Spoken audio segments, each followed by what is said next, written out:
The Texas women's basketball team took on Oklahoma with rights to first in the Big 12. Men's basketball headed down the road to Waco to take on the Baylor Bears in a highly anticipated matchup, and Texas softball is now in full swing. All this and more coming up on College Press Box.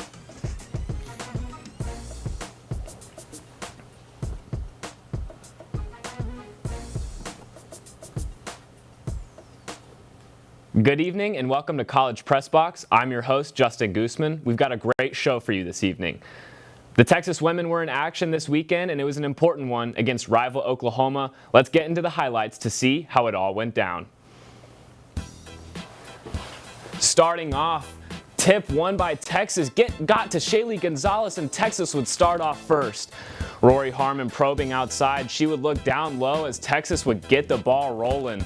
Oklahoma struggled in this one. Taylor Jones held her own down low, but she wasn't able to get a block right there. However, just a couple possessions later, late in the second quarter, Taylor Jones down low gets it off the glass.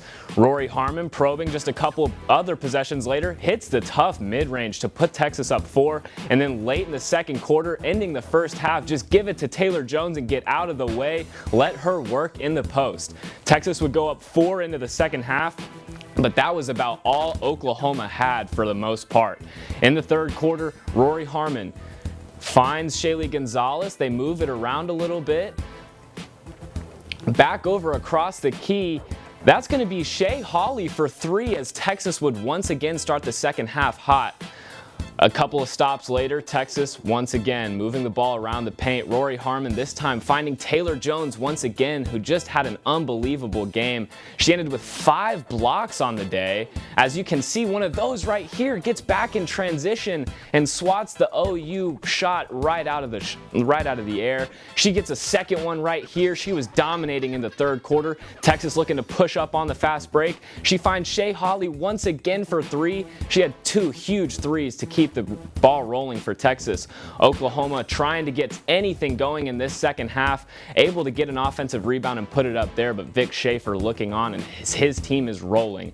Texas once again late in the fourth, Shaylee Gonzalez would knock down the 3 as Texas would go on to win this game by a large margin, and Texas now has sole rights to first in the Big 12 on the women's side.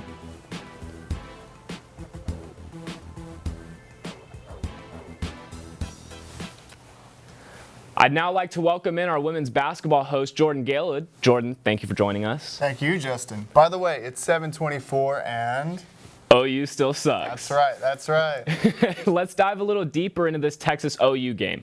We all know this is a big win for rivalry purposes, but when it comes to Big 12 standings, just how big was this win for Texas? It was huge, Justin. Texas and Oklahoma went into the day tied for first place in the Big 12, so a win vaults them into sole ownership of first place, a full game above OU and the rest of the field, with only 2 games left to go in the regular season. Now, Texas moves one step closer to earning their first Big 12 title since 2004. And of course, since it's Red River, it means a lot to complete the season sweep of OU too, winning their games in Austin and in Norman by a 20-plus point margin each time. So they're not just winning, they're throttling them. And Oklahoma's no pushover either. They were ranked number 13 in the nation, higher than Texas's number 19, and they've been averaging over 90 points a game before Saturday. So to hold them to only 45 points is a big deal and something that this team should be very proud of. They show that when they're firing on all cylinders, Texas is tough to beat. Absolutely. When they move that ball around, I don't think anyone can stop them. In your eyes, who were some of the standouts that contributed most to this win? I don't know if I can call them standouts since it was a pretty uniform team effort all around, which is part of what made it so fun to watch. But there were a few shining stars on court that I'm happy to point out. Shaylee Gonzalez led the scoring effort with 19 points, and Rory Harmon was right behind her with 14 points. She also did a great job facilitating the offense, grabbing boards and finding open players, racking up a very respectable 7 rebounds and 8 assists in the process. And Dayona Gaston played her way to a double-double with 11 boards and 12 points, and was a force down low on defense as well, along with Taylor Jones, as we saw in some of the highlights. That's really the biggest thing I noticed, the defensive execution, which probably won't be found on the stat sheet as much, but it was absolutely crucial to Texas getting this win. Absolutely, and as you probably know, Texas is currently playing their second to last game of the regular season against Baylor as we speak right now. We don't know the results of that game as of right now, but regardless, what are some things that Texas can do to finish out the season strong? Yeah, I think that Texas will be fine if they just keep playing how they've been playing for the past couple weeks. You know, they've won 2 games in a row and 9 of their last 10, and a good amount of those wins came against teams better than both their upcoming opponents, Baylor and Kansas State. Baylor, who they're playing right now. First time they played the Bears, they won by 13, and the first time they played the Wildcats, they won by 47, more than doubling K-State's humble score of 41. The Longhorns are 18-0 when they hold the opposing team to less than 55 points and rank among the top 10 in the NCAA in forced turnovers. So if they keep hammering down their opponents on the defensive side of the ball, keep dominating off the glass, and keep feeding the ball to Harmon and Gonzalez and the other offensive playmakers and let them do what they do best, I think that the Longhorns can put themselves in a great position to potentially win the Big 12. Absolutely. They're in really good position. I'm sure Vic Schaefer is happy to see that they have a chance to win the Big 12. They're first since 2004. Thank you, Jordan, for that analysis. As always, when we come back to College Press Box, we'll take a look at how the men's basketball team fared in Waco this last weekend. So don't go anywhere. College Press Box will be right back.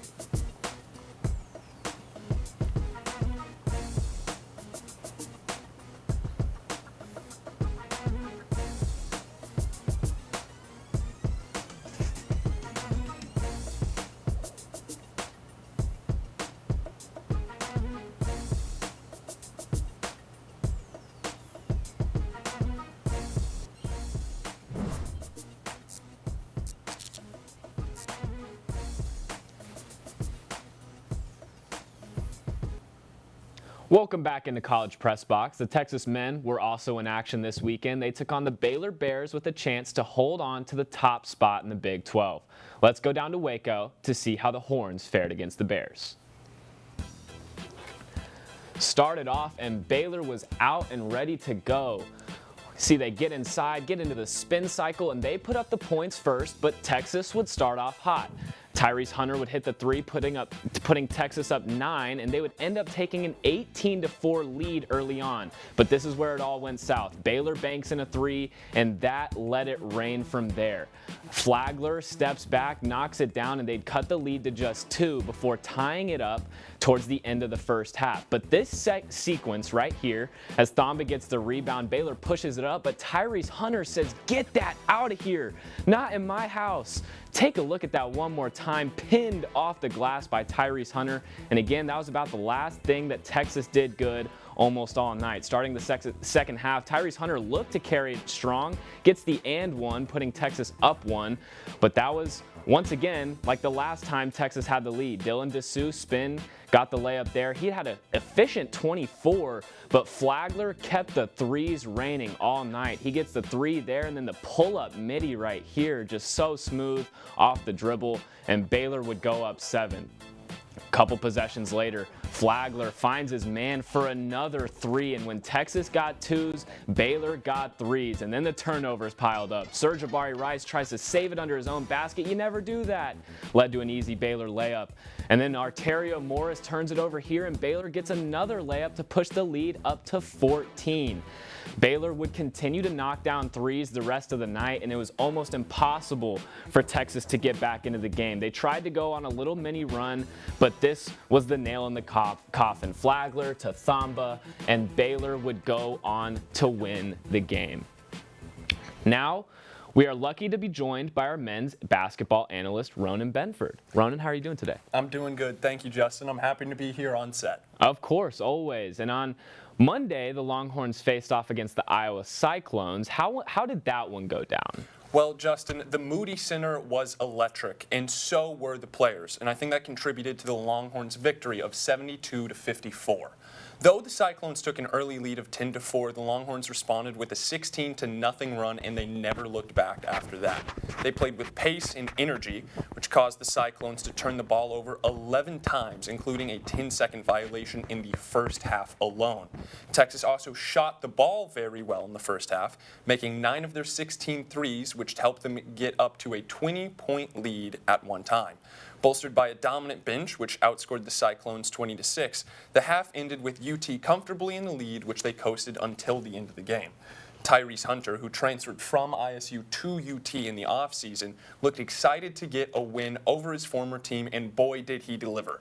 He had one of the best, actually the best performance of the night, shooting 5 of 9 from the field and making both of his free throws. The Longhorns put in a tremendous showing last Monday. And we obviously saw the highlights of the game against Baylor. Did that game have a similar result, or what exactly happened in that game, Ronan? I think you covered it. No, it did not. Though the game was close at the half, Baylor busted it wide open in the second, gaining a lead as large as 18 at one point. A major contributing factor of this was Baylor's domination on the boards. They had 12 more rebounds than Texas. The best rebounder, Flo Thamba, had 12 alone. Also, the Longhorns became way too reliant on shooting the three-point shot. They missed almost as many threes as Baylor took altogether. Defensively, the Bears were simply too much and ended up winning 81-72. Yeah, Texas took a lot of threes, but Baylor just took the right ones. What are the positives and negative takeaways from such a brutal beatdown in Waco? Well, let's start with the positives. Dylan Dessou had a great game. He scored a team high of 24 points, collected 4 rebounds, had 2 steals, and 3 assists. Speaking of assists, Texas continues to pass the ball well, again out-assisting their opponents 22-12. Now, the negatives. Penalties killed Texas. Over the last 2 games last week, UT out-fouled their opponents 38-31. In the Baylor game alone, the Bears took 17 more free throws and made them at a higher percentage than UT. That was the difference between the Longhorns winning and losing, in my opinion. Also, despite the aforementioned good passing, not enough people shot the ball. Against the Cyclones, every Longhorn scored a bucket. On Saturday against Baylor, 4 Longhorns didn't even score a single point.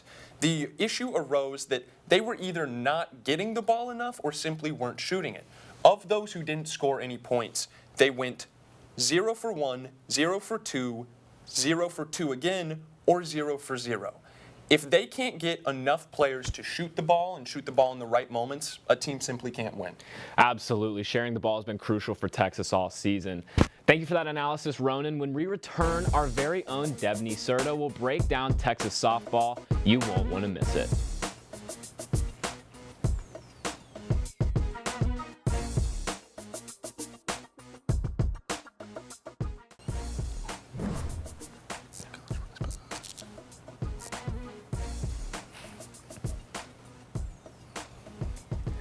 Welcome back to College Press Box. Softball got underway this weekend, and we are now joined by our softball analyst, Debanny Cerda. Thanks for being here with us tonight. Yeah, of course. All right. Now, looking at the tournament over the last weekend and the couple tournaments that Texas started their season with, it gave us a glimpse of what this team would look like throughout the year. What players are you most excited to see this season? I'm going to split this up in 2 categories just because this is a tough question for me to answer. In these 2 categories, I'm going to do it from the returners and the newcomers. I'm very excited from the returners. I'm excited to see Bella Daytona and Courtney Day. You see, Daytona has such a strong presence on the outfield, and her energy is unmatched, that's for sure. She is such an agile player and quick on her feet. She came up with wild plays last season, as it was her first season at Texas when she was previously at Arizona. While that, she was a World Series all-team first pick, and with the last name herself at Texas, she for sure definitely is going to be on the rise. Now, Day was also an all-tournament team pick for the World Series last year and absolutely saved us so many times last season with her Day miracles. Even if she was at designated hitter or at the outfield, she always made an impact for the game. She also led the team with 12 home runs last season and was batting at 300 even. Both these women are tremendous team players, and I'm super excited to see what has in store for them. Now, in my next category, I have to give it to true freshman Lee Good. So far in the season, she's batting about 521 in just 14 games as a freshman, and could definitely be an All-American and leave a huge imprint at Texas softball. Absolutely. Those are great numbers. And it's without a doubt that this is a super young team. How have these young players made an impact since the start of this season? Without a doubt, this is probably one of the youngest teams Texas has had. They graduated about 9 seniors last year and only have Lou Gilbert as a senior this year. They definitely have a lot of holes to fill as Janae Jefferson left, and she was a huge playmaker and a huge staple here at Texas. However, like I mentioned, Lee Goode, the true freshman, has just stepped up to the plate. In the 10 games last week, she scored she was just like, she broke the record with the most consecutive hits in Texas history, which was previously held by Janae. They have a stronger upperclassman that has definitely taken them in under their wing, which helps a lot. But it really comes down to the chemistry. Coach White built a strong connection with these freshmen and vice versa. With next year's a top recruiting class as well, I can definitely see softball at Texas rebranding and building itself from the ground up. Just because we have a young team doesn't mean you have to count these girls out. Even with our lineups, they're constantly changing, and we have so many of these young players that are such versatile, not to mention Citlali Gutierrez, freshman pitcher, that she had a no-hitter last night, which the record before that was last season by our very own Sophia Simpson. These girls have so much to offer and will continue to impress us. All right, now Deb, the girls were national runner-ups last year, but fell a little bit short to our rivals, OU. What can you predict for this season and the road to the NCAA championship? You know, that's a really good question because, last year we had great players. We had All-Americans, household names like both Haley Dolcini and Janae Jefferson. However, I think we can be up there again next year and make a trip back to the World Series. What happened last year was that no one was expecting Texas to make it that far. Like, absolutely no one had that against them. The odds were stacked up against them. This year, they have that mindset of why not us, and have proven over and over again not to count them out, and that's for sure. We did lose a lot of seniors, but the incoming freshman class is already making huge plays and a huge name for themselves. Good just broke a record, as we all saw. We have ruled 2 teams last weekend and yesterday too, which goes to show you how strong and put together they are. Not to mention, Citlali Gutierrez had a first no-hitter as a freshman, and the one recorded before that was before Sophia Simpson, around the same time roughly last year. Plus the new record, they scored a new record for most runs scored in a game by beating Texas Southern with 22-0. The Longhorns are unstoppable and will continue to be a force in the softball world. I can definitely see them being either 1 or 2 in the top of the Big 12 this year, making that trip back to the World Series. The only people I really see standing in their way is going to be the Sooners, as they have just been a powerhouse of a program. But ultimately, both teams will elevate each other to the next level and before SEC play. And if they don't get the NCAA ring this season, they definitely have next year, as they have an even stronger incoming freshman class heading up to the 40 acres as well. I'm definitely excited to see what is going to happen with Texas softball, as it's just so exciting to watch them. You're absolutely right, Debanny, and Oklahoma is just so dominant. They showed that again just this last weekend against UCLA. Anyway, thank you for joining us, and now we'll take a closer look at Texas baseball. Texas baseball had some early season action this weekend against Indiana, and our very own Ikey Kohler was there in person to take in all the action. Let's send it off to the dish for his thoughts. Texas came into this game with a 2-3 record, looking to get another win in the win column against Indiana. Here's Zane Morehouse getting the start. He ended with 4 strikeouts in 5 innings, and here's a blunder here that allowed Indiana to get on the board, just trying to do too much on the bunt, which put runners in scoring position in the 5th for Indiana. Here's Jared Thomas giving the offense some life, putting the ball in play and forcing a miscue, which kept Texas in the game. Here's B.J. Porter going wall climbing at Sports Center top 10 with just an amazing play, halting an Indiana rally.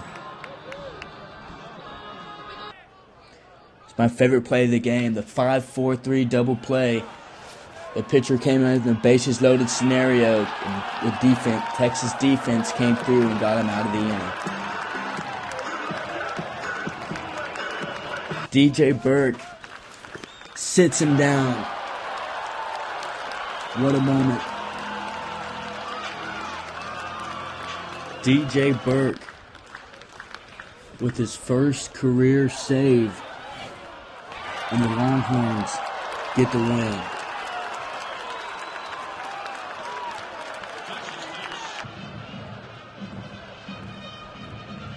My name's Ikey Kohler doing the post-game recap. It wasn't as clean of a game as yesterday, but the Longhorns were able to get it done, and they were able to overcome walks and hit by pitches and a stout Indiana team. They got rolling in the fifth inning when the Longhorns were able to tack on most of their damage. Indiana walked a few hitters, and Texas put the ball in play, hit the ball hard, and took advantage of a few miscues, and that's really where the game was won for the Longhorns. It was a final score of 5-2. It was highlighted by great defense. There's a couple times where the Longhorns walked the bases loaded, and they were able to turn double plays to get out of the inning unscathed. And overall, it was a good performance.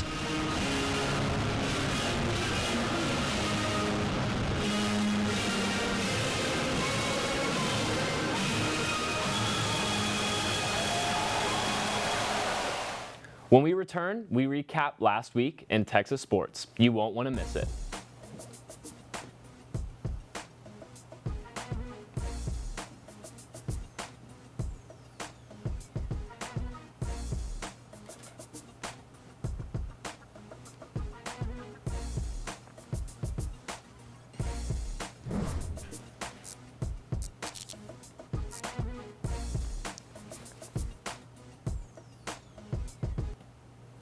Welcome back into College Press Box.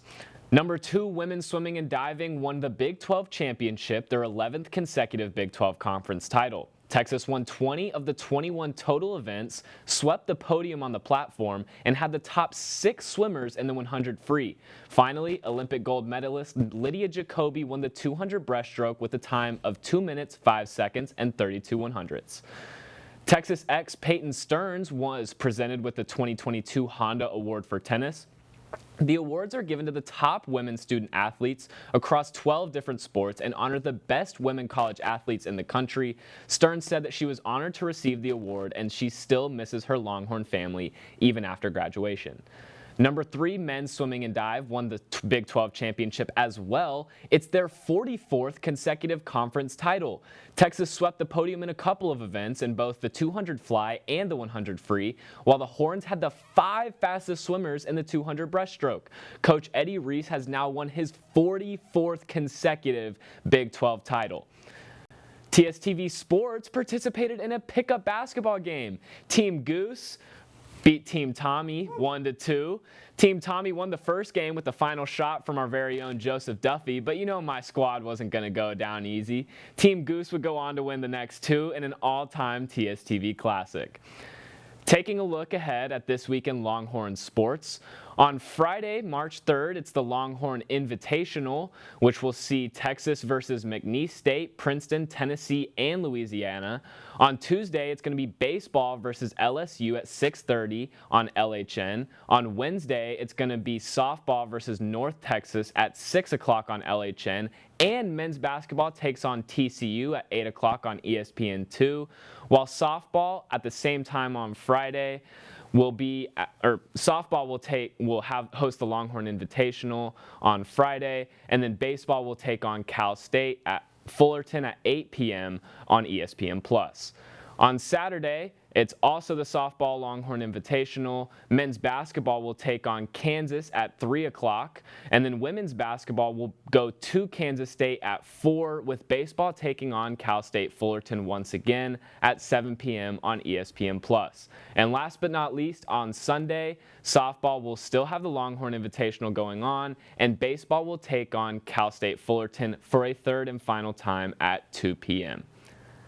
That'll wrap things up for this week's episode of College Press Box. Make sure to tune in to our other shows this week, including College Crossfire on Wednesday and 1-0 Sports on Friday. Thank you to our analysts, everyone in Master Control, our executive producer Samantha Pearl, and everyone else at TSTV. I'm Justin Goosman. Thank you for joining us, and have a good night.